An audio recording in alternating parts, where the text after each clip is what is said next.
Olá, meus amigos e minhas amigas. Começamos o vídeo de hoje falando de como está a percepção acerca da situação de tensão que o mundo vem vivendo.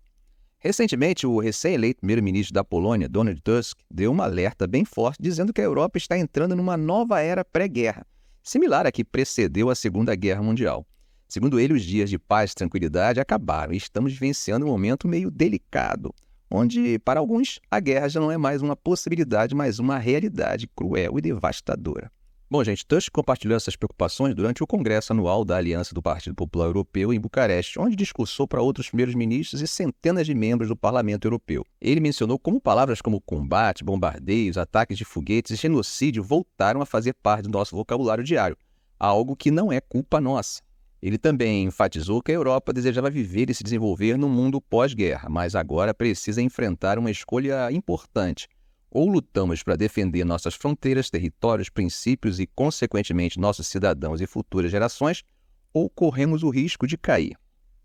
Segundo ele foi enfático ainda ao dizer que não há motivo objetivo para capitular diante do mal, pois o potencial da Europa, seja econômico, financeiro, demográfico ou moral, é superior ao daqueles que nos atacam. Ele ainda disse que é importantíssimo que a Europa acredite em sua força e capacidade de defesa sem ilusões. Ninguém lutará essa batalha por nós. Ninguém lutará essa batalha por nós. Somos os principais garantidores de nossa segurança e unidade. A união e a confiança entre os europeus será fortalecida quando perceberem claramente que a união representa realmente nossa Europa, um lar seguro e acolhedor para todos. Quanto ao fato de o mundo estar extremamente tenso, ele está coberto de razão. Como demonstração dessas tensões, recentemente a República Tcheca decidiu dar uma pausa nas consultas intergovernamentais com a Eslováquia. O motivo? Há uma preocupação crescente de que a Eslováquia esteja, digamos, se afastando da linha adotada pelos países ocidentais, especialmente no que diz respeito ao apoio à Ucrânia. Vocês devem saber que a República Tcheca e a Eslováquia têm uma relação bastante especial, né? Isso vem dos tempos em que eram um só país, a antiga Tchecoslováquia, e também por conta de suas fortes ligações econômicas. Mas parece que essa amizade está passando por um momento delicado. Bom, gente, o estopim dessa situação foi um encontro recente entre o primeiro-ministro das Relações Exteriores da Eslováquia, Juraj Blanár, e o ministro das Relações Exteriores da Rússia, Sergei Lavrov, na Turquia. Esse encontro não caiu bem para muita gente em Praga, a capital tcheca. Agora, as lideranças nas políticas externas dos dois países estão realmente sob os holofotes.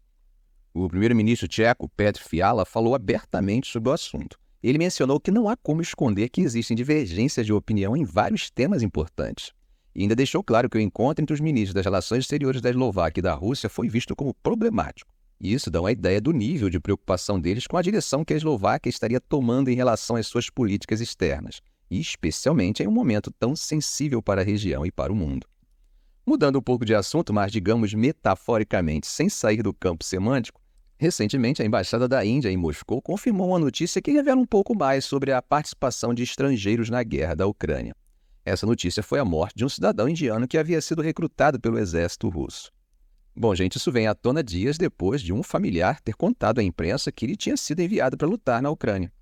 No mês passado, o Ministério das Relações Exteriores em Nova Delhi mencionou que estava trabalhando para conseguir a dispensa de cerca de 20 cidadãos indianos que estavam nas fileiras do exército russo. A embaixada não detalhou as circunstâncias da morte de Mohammad Afsan, mas informou que está em contato com sua família e com as autoridades russas.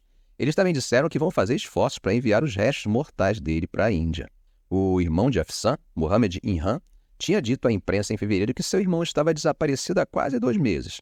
A última vez que Afsan entrou em contato foi na cidade russa de Rostov-on-Don, dizendo que havia sido enviado para a linha de frente. Inhan também contou que outro soldado indiano que conseguiu escapar informou à família que Afsan, de 30 anos, havia sido ferido por uma bala. Outro jovem de 23 anos, do estado de Gujarat, na Índia, foi morto em um ataque aéreo ucraniano enquanto trabalhava como auxiliar de segurança, segundo relatado pela mídia local no mês passado, citando parentes e outro soldado indiano na linha de frente. Alguns recrutas indianos contaram à AFP no mês passado que foram atraídos para se juntarem ao exército com promessas de altos salários e um passaporte russo, antes de serem enviados para as linhas de frente. Esses soldados disseram que lhes foram prometidos papéis não combatentes, mas acabaram sendo treinados para usar fuzis Kalashnikov e outras armas antes de serem enviados para a Ucrânia. Enquanto isso, a Rússia afirma que não vai tolerar interferência estrangeira em seus assuntos internos. Isso mesmo, hoje, quinta-feira, o Ministério das Relações Exteriores da Rússia chamou a embaixadora dos Estados Unidos em Moscou, Lynne Trace, para uma conversa nada amistosa. O recado foi claro.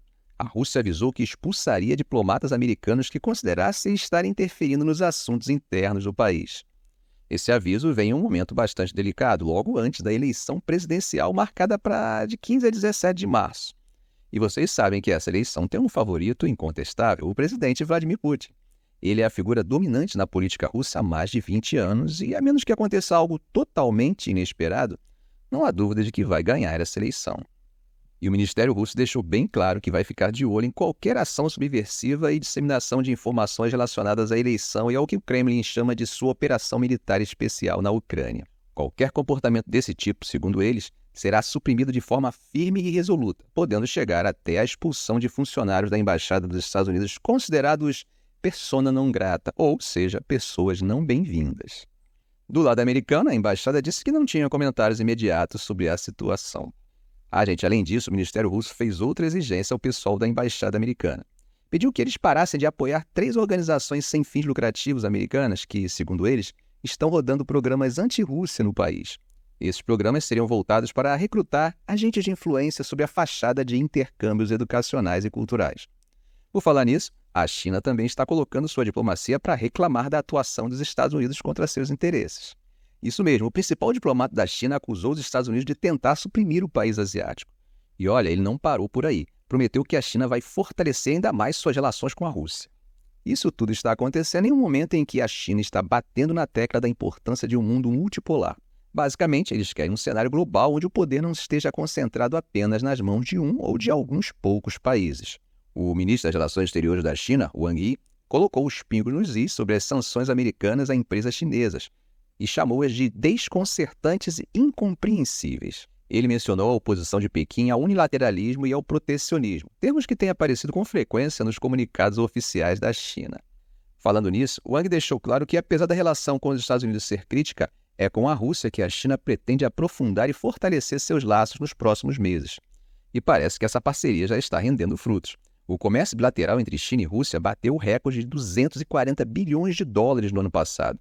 E isso sem mencionar que o gás natural russo está aquecendo as casas chinesas, enquanto os carros chineses estão rodando nas estradas russas. Com a guerra na Ucrânia, a Rússia aumentou bastante suas exportações de gás para a China, o que ajudou a suavizar o impacto econômico das sanções que reduziram os envios para a Europa. Além disso, a China se tornou um mercado gigante para os carros produzidos por lá, com mais de 841 mil veículos vendidos para a Rússia no ano passado. No geral, as exportações para a Rússia cresceram 54% em comparação com 2022. E não para por aí. Wang também criticou os Estados Unidos por não cumprirem promessas e por estarem obcecados em suprimir a China. Ele enfatizou a importância do respeito mútuo, dizendo que é inaceitável que alguns países estejam na mesa enquanto outros estão no menu. Desde o encontro entre o presidente Xi Jinping da China e o presidente Joe Biden dos Estados Unidos em novembro, houve uma ligeira melhora nas relações entre os dois países. Durante esse encontro, Biden prometeu não apoiar a independência de Taiwan, uma questão super delicada, já que Taiwan é uma ilha autogovernada e que a China considera parte do seu território. E, recentemente, Taiwan elegeu Lai Ching-te do Partido Democrático Progressista a favor da soberania, como presidente, o que não agradou nada a Pequim. Voltando às declarações do ministro das Relações Exteriores da China, Wang Yi, ele aproveitou sua coletiva anual de imprensa para discutir uma série de tópicos quentes, incluindo os conflitos na Ucrânia e em Gaza e as relações da China com a Europa. Wang enfatizou bastante a ideia de um mundo multipolar, uma visão que a China defende como o oposto da hegemonia de Washington sobre os assuntos globais. Essa retórica de amizade sem limites entre China e Rússia, declarada em fevereiro de 2022, pouco antes da invasão da Ucrânia pela Rússia, é um ponto-chave. Desde a invasão, Pequim tem apoiado Moscou tanto diplomaticamente quanto economicamente, o que tem causado bastante frustração entre os líderes ocidentais. A relação China-Rússia avança seguindo a tendência da multipolaridade, disse Wang. Além disso, Wang tocou num ponto super relevante, a importância crescente do Sul global na política externa chinesa. Ele afirmou que a China foi e será um membro crucial desse grupo de países, ressaltando que o Sul global já não é mais a maioria silenciosa, mas sim uma força para a reforma da ordem internacional. As declarações foram feitas durante as 2 sessões, os encontros parlamentares e consultivos políticos anuais da China.